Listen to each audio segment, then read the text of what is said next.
Hi, this is Harriet Grayson, your host and producer for Community Culture Showcase.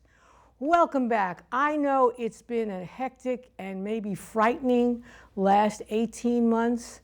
We've all been experiencing this pandemic, but I want you to know we're going to have a wonderful time now as I interview one of my guests, and I'm looking for more guests, you cultural people out there. You sing, you dance, you write poetry. Please contact me and come on the show, because we need things to brighten up our lives. It's imperative. So I'm begging all you people out there. I know in this community we have lots of great artists. Please, even if you're a visual artist, we'd love to hear from you. I'd love to interview you. You can show me the stuff that you've done, particularly those artists that have been doing incredible creative stuff during this time of pandemic. So I hope to hear from you, because I'd love to have you on the show and we can talk about your art and how we do things and how you do things. And so I also want to now welcome my favorite guest, my Renaissance woman. I call her that all the time. I've known her for years. She is a gem in this community. Please welcome Tish Rabe. Thank you for being here. It is so wonderful to see you again and be back here. Yay! Yes. I love doing your show. Oh, gosh.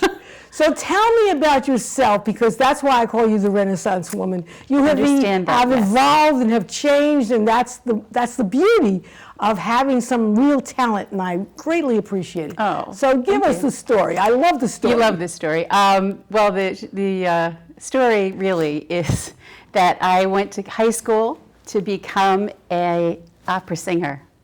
I was going to be an opera singer. I was going to go to New York and be an opera singer. That was the plan. So I go and get a 4-year degree in opera, and I hit the streets of New York in the 70s, auditioning, convinced I will be a star, approximately 7 months. Gave myself 7 months. And needless to say, it didn't quite work out, but my high school music teacher, Mr. Dave Connor, got a job on Sesame Street as the assistant music director for Sesame Street. And my mother, who knew I was starving in New York, 2 years on cereal, gets really old, I'm just saying. And she said, why don't you get all dressed up and go over and see Mr. Connor and see if there's something you can do, because you can type really fast. And I can type really fast. So I went to the studio at Sesame Street and got a job in the music department, season 4 of Sesame Street, which is now in season, I think, 53, something like that. And you have to remember, I had a degree from Ithaca College School of Music in singing, and now I'm typing the music contracts for Sesame Street, right? And all day long in the office, I sang. I sang when I typed, and I sang when I filed, and I sang when I answered the phone. Sesame Street, may I help you? Well, after about a year, the entire office was like, if she just doesn't stop singing. So a young composer came in and said, I have a song with Oscar, and I need 2 backup singers. And we hired the jingle singers in New York to sing for us. He said, would you like to be one of the backup singers? And I think I just about fainted. I was 22 years old, like, yes! So my first big break at Sesame Street was, I love trash, anything dirty and dingy and dusty, anything ragged and rotten and rusty. Oh, I love trash. So there I was with Oscar the Grouch. It's a classic. It's really classic stuff. So I sang with the Muppets, I sang on all their albums, and I just sang. At the same time, they were looking for children's books for Sesame Street. And they literally said to us, if you have an idea for a children's book, just come on down and let us know what it is. And I had a story about when I was a little girl and I broke my grandmother's antique teapot. And I was so worried she was going to be worried about me. And she told me, I love you more than any teapot. So I pitched this idea. We have all pitched creative ideas, right? And you pitch and you talk, and it's going to be great, and they're going to love it. And it's dead silence. Nobody moved. And I'm like, I'm standing there. And then from the back, one of the senior editors said, could you make it a story for Bert? Bert needs a book. So Bert and the Broken Teapot was my very first children's book for Sesame Street. And it was just a lovely story about how he broke his friend David's favorite teapot, spends the whole book trying to get it fixed. And in the end, David tells him, my friend Bert is more important to me than any teapot, which is exactly what my mother said. She said, I love you more than that old antique thing. I don't know why I even used it. I never even loved it, you know. But so it was the same message that my mom. And when I do school author visits, I tell the kids that's a great example of writing a children's book based on something that really happened to you, because that really happened to me. And after that, I just kept writing children's books and writing children's books. I have written 170 children's books. Wow. For Disney and Sesame Street, and was lucky enough to write for The Cat in the Hat for Dr. Seuss for years. So I started out, we're all laughing in our family that nobody went to school and does anything with the degree of which they got the degree. You know, you get a degree in one thing and then you end up doing something completely different. So I got a degree in opera, and I am now a full-time children's book author. That's a message for everybody out there. Yes, as my husband says, just finish. Just get through. Get your degree, get it done. And then you can do whatever you want to do. Don't have to do the thing. You can do something else. Tenacity. And good ideas. And, hold on. And the rhyming is that you see in the books is it's not something that anyone can do. It's I appreciate that. I think of that as people who write poetry. Mm-hmm. But who then really, if you really are a poet and actually appreciate poetry, you can understand the rhyming in Shakespeare's sonnets. Mm-hmm. How difficult. And so when I see what you do with the children's books, I always think of Shakespeare's sonnets. Because I was in an English class, and the teacher, to make a point about how difficult it is, he had us write a sonnet. Oh, sonnets are so tough. Yes, and so you get this incredible appreciation of the whole issue of rhyming, mm-hmm. and so my hats off. Thank you. For all the other people who have written those kinds of words and lyric, because it is, in some ways, it does resemble the kind of rhyming scheme that you need in a sonnet. It's true.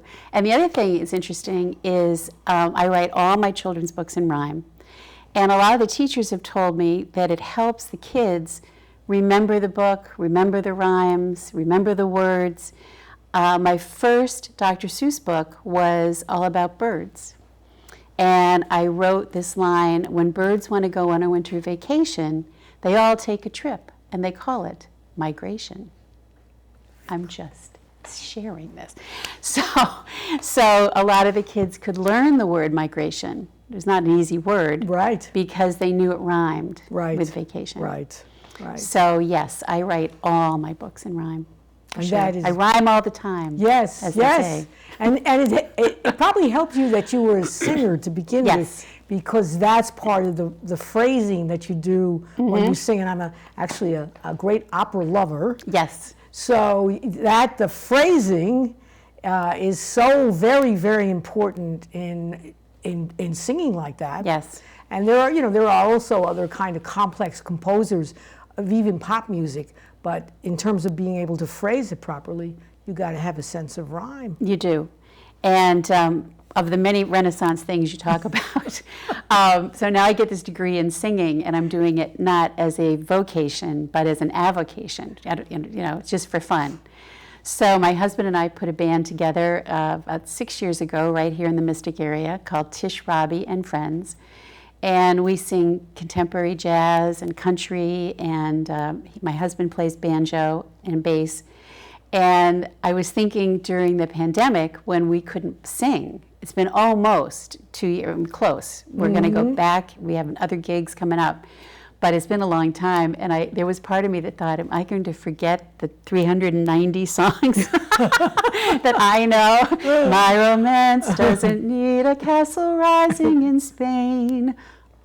or a dance with a constantly surprising refrain. But it does come back. Yes, that's the thing. That's the thing about rhyme. It's like practicing with the bicycle, right? It comes back. It'll come back. You never forget how to You do never it. forget. But you need to have an ear to be able to do it in the Yes. first place. Right, Yes, in the first yes, place.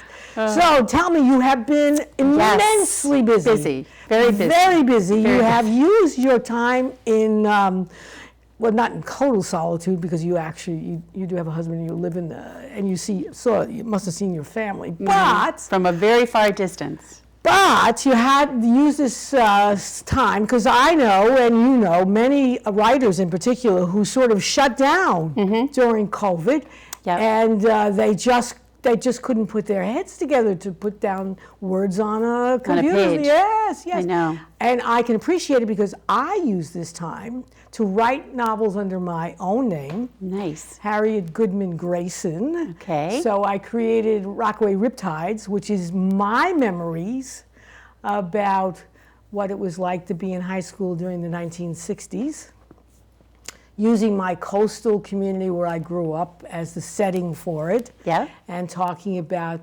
just like you say, it's always easier to write things that you know about. Yes. So I have some tragic stuff in the book, but it's just things that as a 16 and 17-year-old I experienced, including the very dramatic and reminds me to this very day, that's why I wrote it, about my classmate who came home from Vietnam in a body bag. Good. And that was the realization of what was going on in the world. When it touches you personally, it haunts you then for the rest of your life. Sure. And you know, you and I are probably of similar age. The Kennedy assassination, which nobody talks about anymore. Right. I mean, I see 9/11, I lived through 9/11. I was actually in Manhattan when 9/11 happens, but it doesn't get me viscerally the way I think back. One was the Kennedy assassination, and two was the death of my classmate. Right, definitely. So I maybe I've gotten jaded, you know, who knows? But 9/11, although startling, surreal in really in terms of looking at what happened, I was there. I mean, I could see it. You could smell it. Oh dear. You know. Yeah. But again, it doesn't hit me the same way as I think back to. Not only can I picture exactly where I was when I heard about his assassination, I can remember very vividly the pictures that were on the TV and the casket and the whole thing. Oh, sure.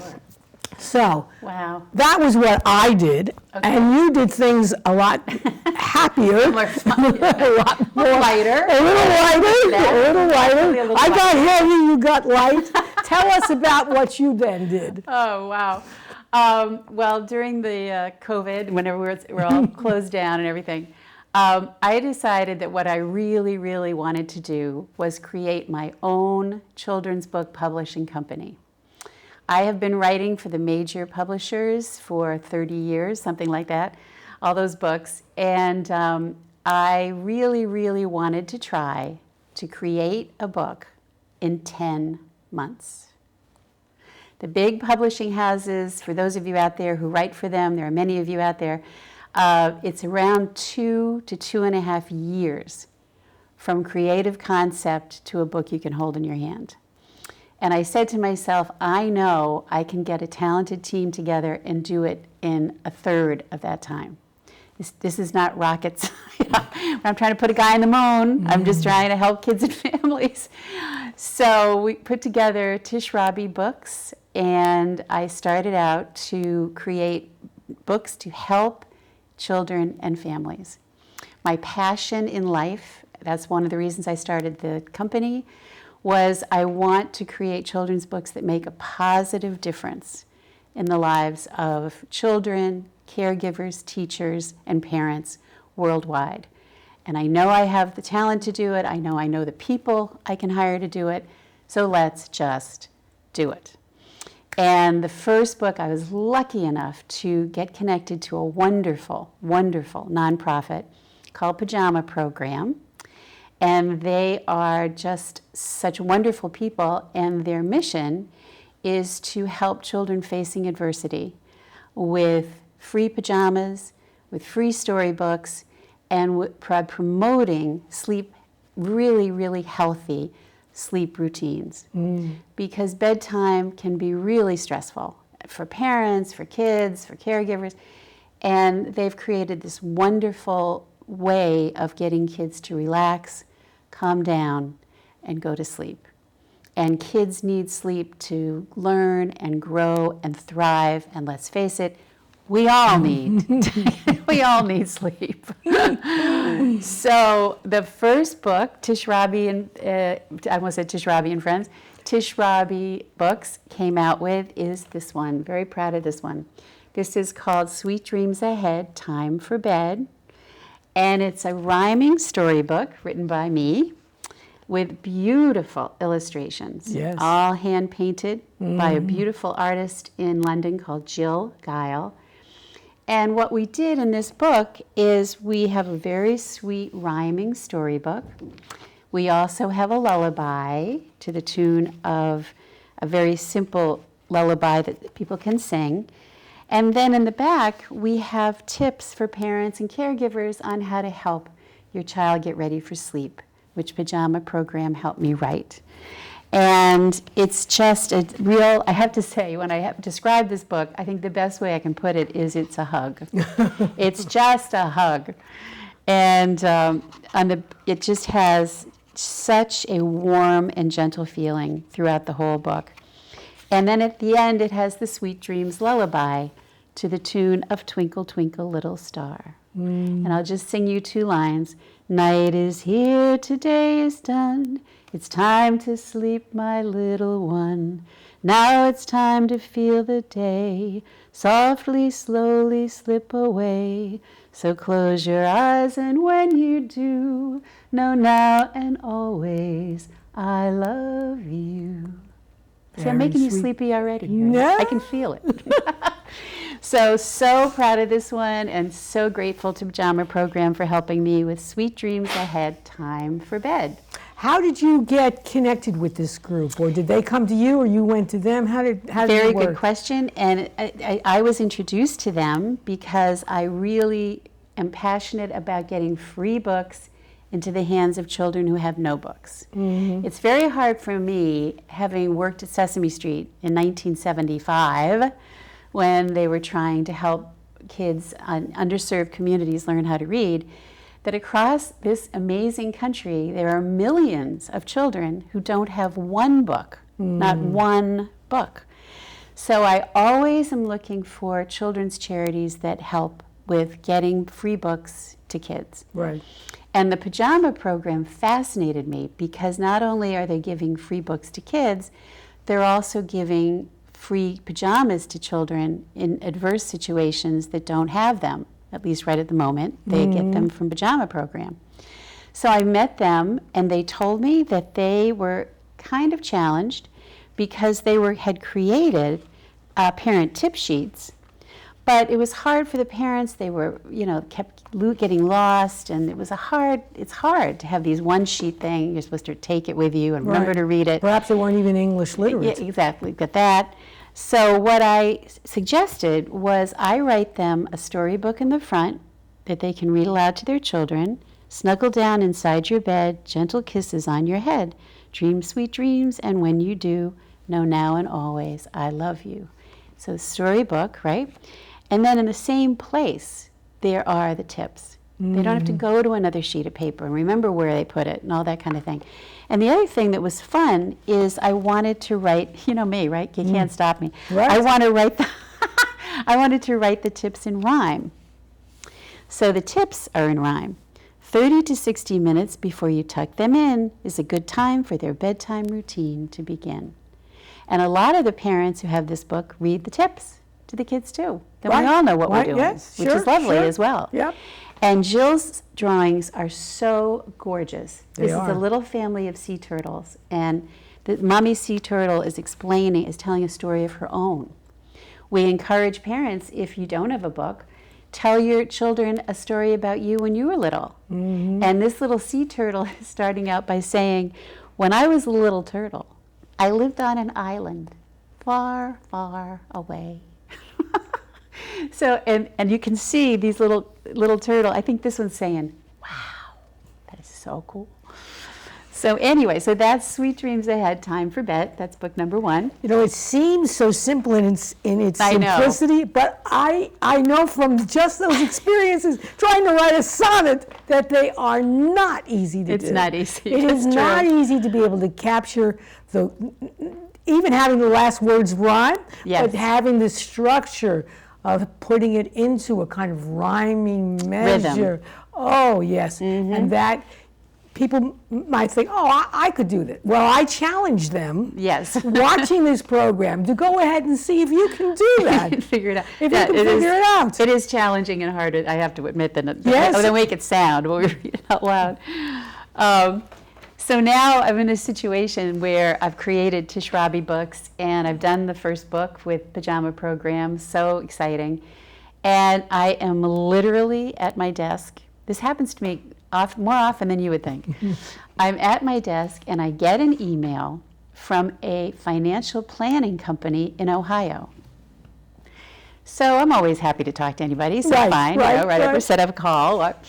And the name of the company is Clarity to Prosperity. Cute. And I remember thinking, it rhymes. I don't know what to do. That is so cool. I love these people already. I haven't talked to them yet. Exactly. And what they do is they help adults with financial planning.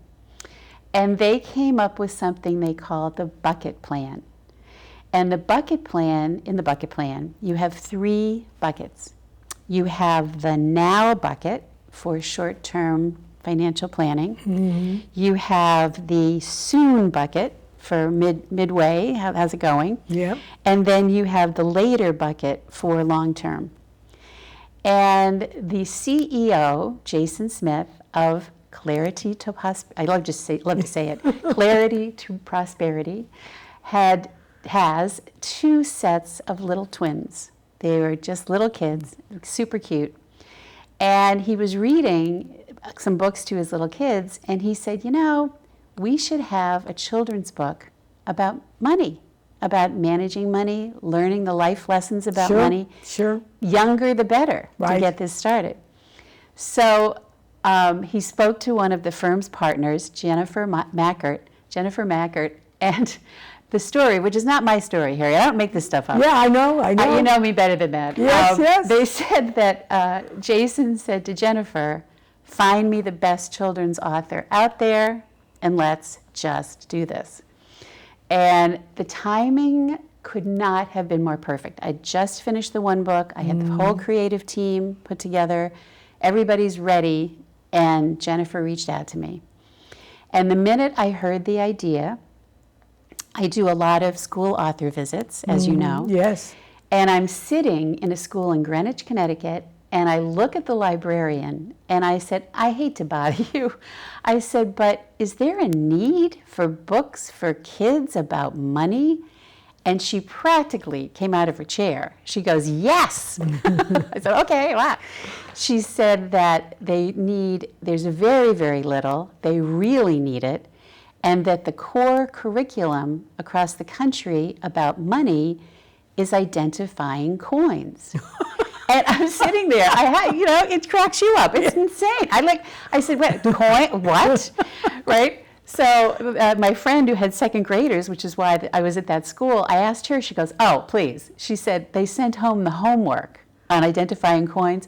Between us, my husband and myself, neither of us had any coins. So my girls are trying to figure out what's a penny, what's a nickel. Oh, man.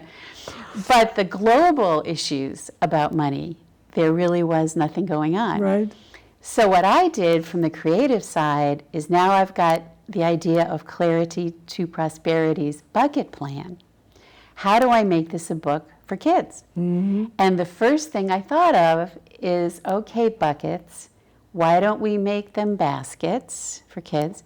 And the minute you say baskets and you're a children's author, you think bunnies. And then I thought, okay, and then I thought 3 buckets, 3 baskets, 3 bunnies. So Not the three little bears. Not the three little bears. Yeah, the three little pigs. But three actually works with me. Yes. I know it sounds nuts, but in the world of children's children's Yes. writing, three acts, three kids, three bunnies, anyway. So I started to work on this, and I came up with the title, and I want to show you the cover. It is called Days Can Be Sunny for Bunnies and Money. And there's the cover. And here's the interesting thing. If you look closely at this, I wanted a bunny family. I wanted 8-year-old triplets. This book is for 5 to 7-year-olds. And we always put characters in our books that are just a little bit older so the kids can aspire to be like them. And the other thing that was challenging is I wanted bunnies, but hip bunnies. I didn't want fuzzy bunnies. I wanted cool bunnies. So we looked all over and we found a wonderful, wonderful illustrator in England called Steve Brown. And he has 3 kids, and he immediately knew what we were going for. That I really wanted them to be fun and funny and not, too young and not too fuzzy and all of the above. And then on the first page, you'll see this next page, I wanted it to be narrated by the mom, so that we are getting the story of what happened with her 3 triplet bunnies about money from her. Okay. So on the next page, you'll see she's got 3 bunnies who are managing money in their own special ways. Honey Fern likes to earn. Oh, You saw that coming. Come on, you saw that coming. Honey Fern likes to earn, and what she's doing is she picks cucumbers for Farmer Prickles, and that's Farmer Prickles, who, just to share, is a porcupine. Why not? Why not? And she makes Prickles pickles from the I make this stuff up. I don't know how I do it. I know. From the cucumbers, and she gives Honey Fern an egg every time she, picks some cucumbers. So Honey Fern loves to earn. She earns a lot. She's always counting the eggs that she's got. That's Honey Fern. And her next page, is Sunny Dave. And Sunny Dave likes to save. Honey Fern likes to earn. Sunny Dave likes to save. What will he buy? What did he decide? He wants to go on Mad Monster Mountain's scariest ride. It will cost lots of eggs. But he says, I can wait. I'll save up 2 baskets. It's going to be great. That's Sunny Dave. And then, of course, there's always somebody. Her third son is Funny Ben, and he loves to spend. He buys everything, baseballs, sunglasses, and hats. And last week, for some reason, he bought 10 baseball bats. This is Funny Ben. He keeps buying stuff. So I wanted to have the 3 bunnies who are handling money in completely different ways. Right, right. And then in the next page, I wanted very, very important. I ran this idea past a whole panel of 2nd grade teachers who helped me with these ideas. Okay. And one of the things that's going on out there with the world where it is they're really trying to promote empathy. Mm-hmm. I care about someone else other than myself. Mm-hmm. And later on in the book, you find that Funny Ben has absolutely spent all his eggs. His basket is empty. And you look at Fern and Sunny Dave, and they know they want to help him. Fern and Dave looked at each other, and both of them knew only one thing was the right thing to do, and they give some of their eggs to Funny Ben. And the other thing that was very important to my team was about a final thing. So it's Honey Fern likes to earn, Sunny Dave likes to save, Funny Ben likes to spend, but you'll see on the next page, they all like to give. Mm-hmm. We are promoting this idea that everybody can give a little something, and they give their eggs to the library, some of their eggs. My favorite character, because this illustrator is a genius, is the hamster librarian. She looks so excited. They gave eggs to the library. They were very excited. Miss Hamster, the librarian, was simply delighted. So anyway, so I wanted to get kind of a global thing about money: earn, save, spend, and especially give. That's, that's kind of, it's interesting, but it's important that you can give life's messages about behavior through a little rhyming book that just they're not even probably even conscious of what they're getting in terms of a message. And that's, for little kids, I think that's really important. If it's fun to do it, then along the way, they don't even know they're getting a message. Yeah. Yes. The other thing that was wonderful for the timing of all of this is that my friend Jennifer Perry, who was the vice president and publisher for Sesame Street Books for a long time, left Sesame Workshop, and I just called her and I said, would you be willing to help me with these books? Because as an author, and I share this with the other authors out there, in children's books, what happens is I would turn the words in, and the editor in New York would hire the illustrator and figure out the printer and figure out the page count. And I would turn my words in, and within a year, 2 years, mostly 2 years, I would get a book. They send you 10 books. Right. I've written 170 books. You should see my house. I've been to your house. You've been to my house, and I give away a lot of books, as you also know, right? I give away a lot of books, but now, as president of Tish Rabe Books and creative director, it was my responsibility to hire the illustrator, find a printer, and I was very excited because we found a printer in New Haven, Connecticut. Wow. We had bids from Montana, Nebraska, but to be honest, it was the head of COVID, and I had a very large order from Pajama Program, that needed to be delivered to New York. And all I could think of was, if I make this order from Nebraska and the trucks can't move, or the trucks can't go state to state, or something just horrendous happens, I don't know, oil, gas, I'm making this stuff up, I don't know. Right. I said to my editor, I said, if we had to, we can get a car, a van, and put, these books in and drive them to New York to the Pajama Program warehouse. Right. So we really did a great search, and this is a company in New Haven called GHP Media, and they have just been fantastic. And the other thing that's fun is, because they're so close, from Mystic it's, 45-minute drive. Yes, exactly. My art director, Joe Will Woodman, who also has worked on Sesame Street Books, we were able to go to the factory and see books printed. Wow.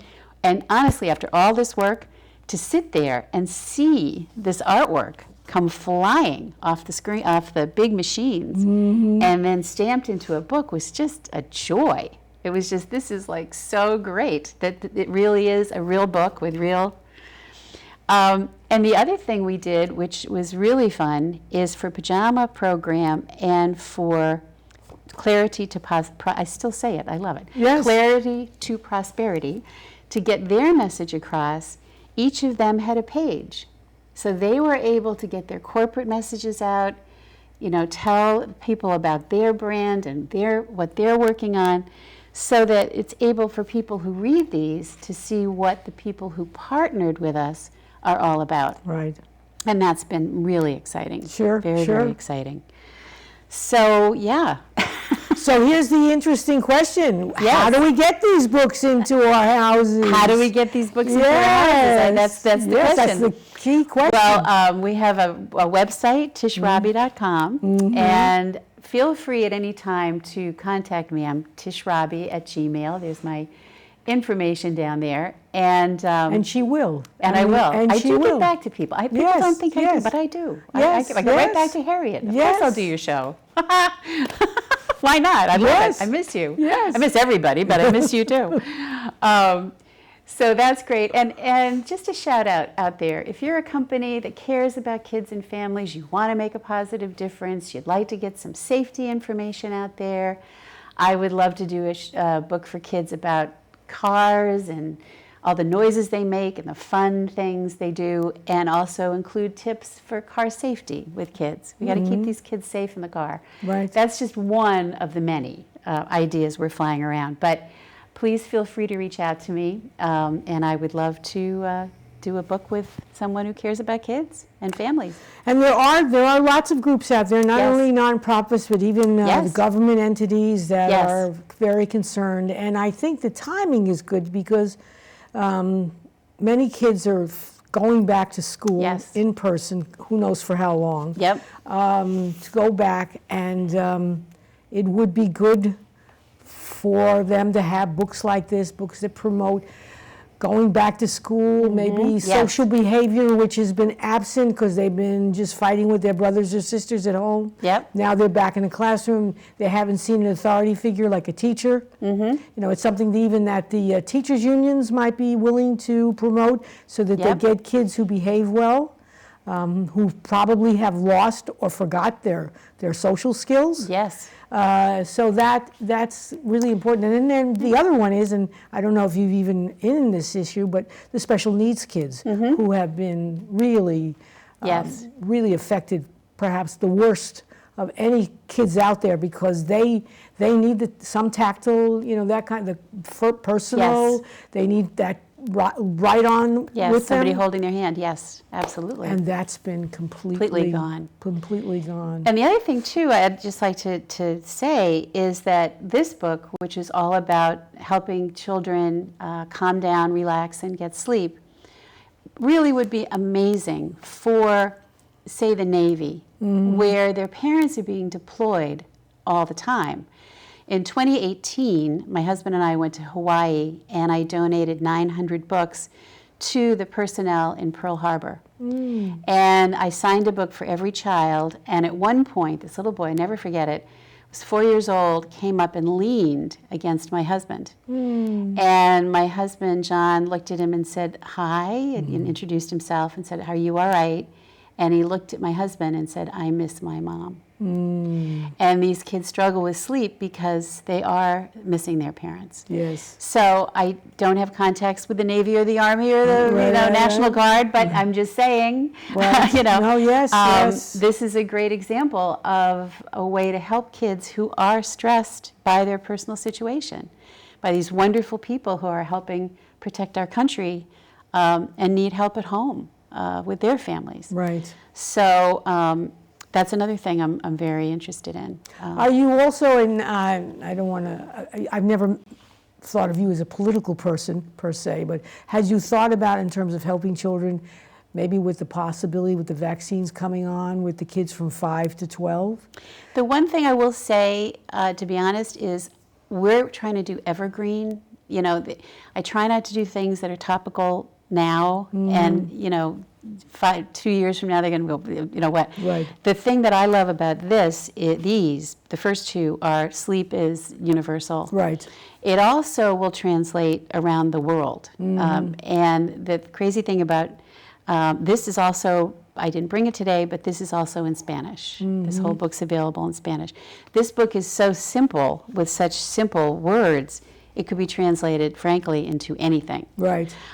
People ask me every day if they will rhyme in different languages, and I will say, for our books, the answer is no.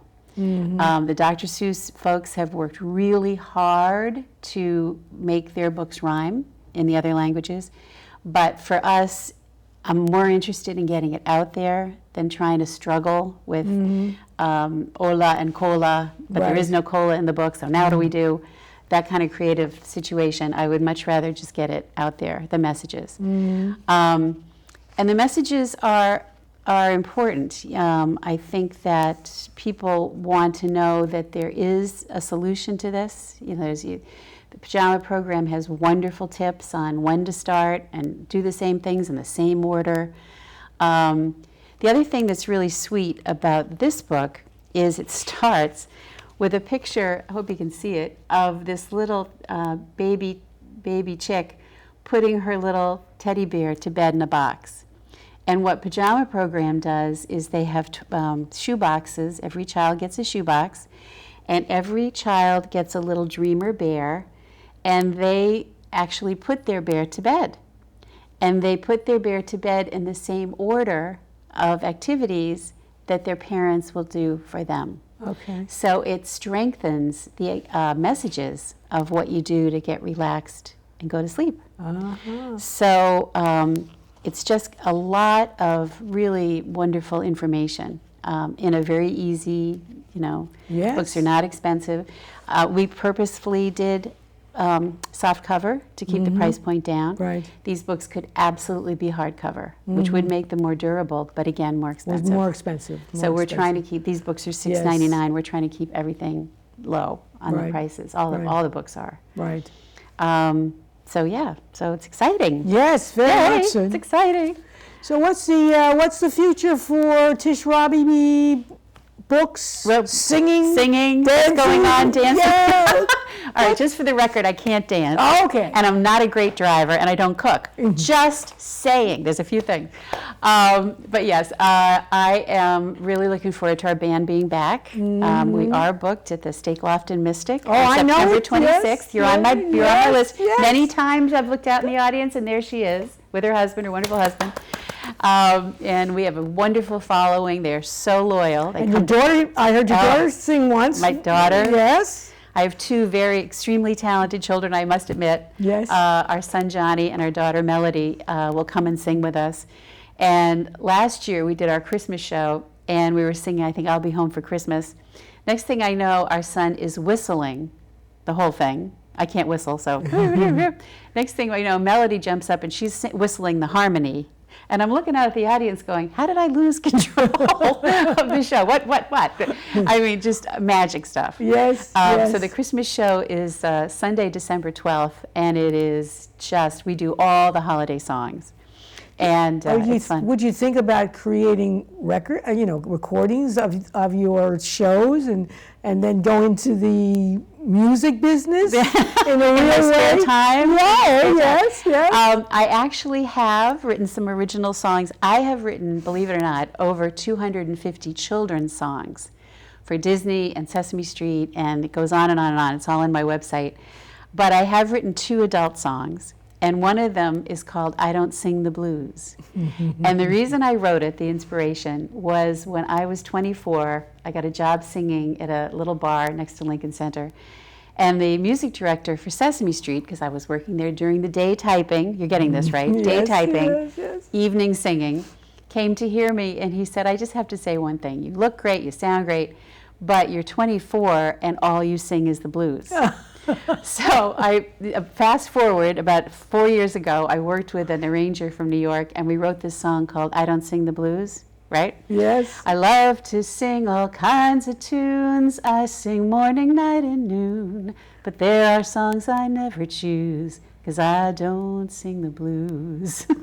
You know who famously also said that? Who? Tina Turner. Well, there you go. Yeah, It's that's me when and she Tina. got rid of her husband And now I'm not going to have the blues anymore. Right? Yes, I'm happy there you now. I go. don't need. I got rid of him. Who Yeah, needs him? exactly. But I mean, why not press recordings? Why not? Why not? On my website, tishrabe.com, there is a little section for Tish Rabe and friends. You can hear us sing. We recorded about 6 or 7 really nice songs, so you can listen to those for free. Band is incredible. Joe Grieco on piano. My husband plays bass, and John Rabe plays bass and banjo, and Hank Schaefer plays drums. And it's just a joy.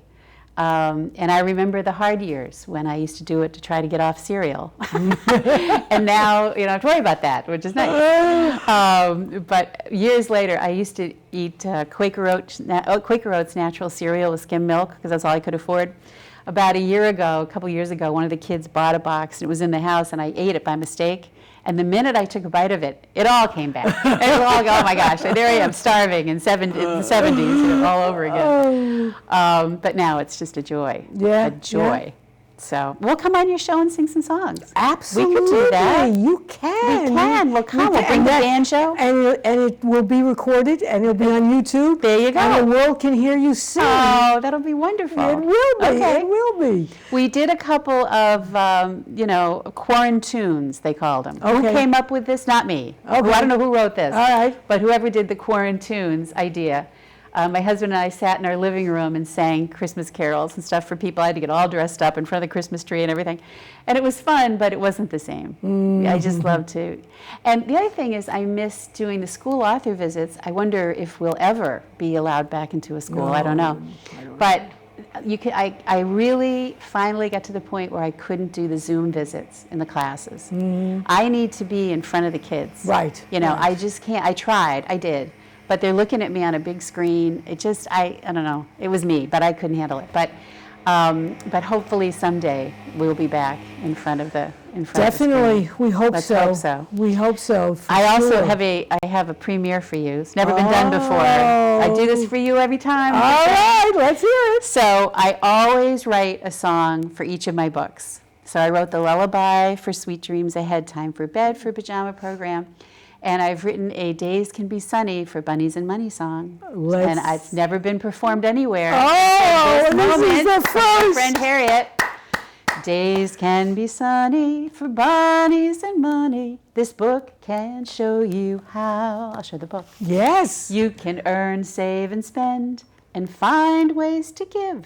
And you can start right now. The days can be sunny for Bunnies and Money song. It's a first.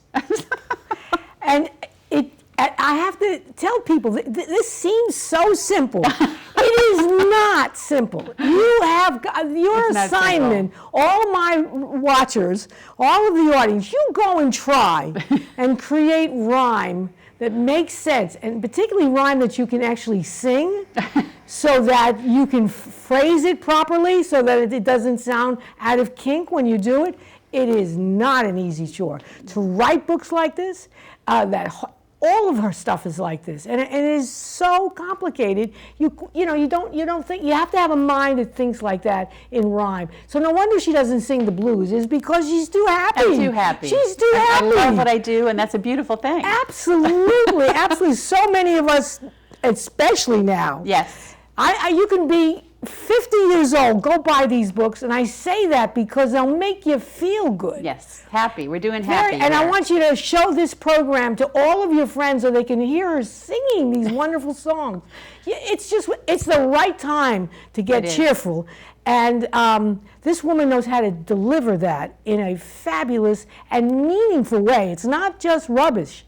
It is with a message. All of this stuff has a message in it, and it's to help our kids to grow up. So if you're 50, if you're 25, if you're 100, go get the books and listen to them, and you yourself can sing along to the, That's right. and you'll see how difficult it is to do, but you'll appreciate that you can, even in our most dire times, which we are living under, you can have some joy, and this little books will bring you joy, not only for your children, your grandchildren, nieces, nephews, for yourself.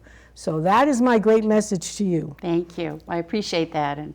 And again, if you have any message out there you want to help kids and families, please let us know. We are right there. A lot of talented people ready to help. Absolutely, absolutely. And you shouldn't miss this great opportunity for sure. Yes. So what else have you got in your... Coming up or in this? Yes, yes. The There's portfolio. always something. There's My God, always, something. always. That's right, something. always It's really something. funny. I am super excited about working on this with this team because honestly, it's a joy to see these books come out in 10 months. Nobody does this. Right. Everybody, it's years and years and years. And what I love about it is to partner with companies that want to get their message out. We're not waiting till 2024. I am writing, well, they'll remain nameless, some new books that come out in 2024. And let's just get them out there, Come on, guys. So I'm very, very excited about that. So the future of Tish Rabe books, we're excited. Exactly. I'll be back. See, this is it. I'll Yes. do your show again. Well, I'll Of sing course. for you next. Yes, With my husband. yes. We need That's to the have next some. show. Yes, we need some musical numbers to keep us Exciting. Exciting. Entertain. Yes, entertain in a kind of just light and happy. fashion. That's what we do. Light and happy, because we've unfortunately living through times that are the opposite of that. Yes. So you can't have control necessarily about that, but you can control yourself to read a book, listen to some music, go to the steak loft. It's a nice place to be anyway. Yep. And it's And hopefully they'll still be having it. And the other thing, too, to share is we are poised to get free books to needy kids. There are many, many ways to get them out there. So please contact me about that.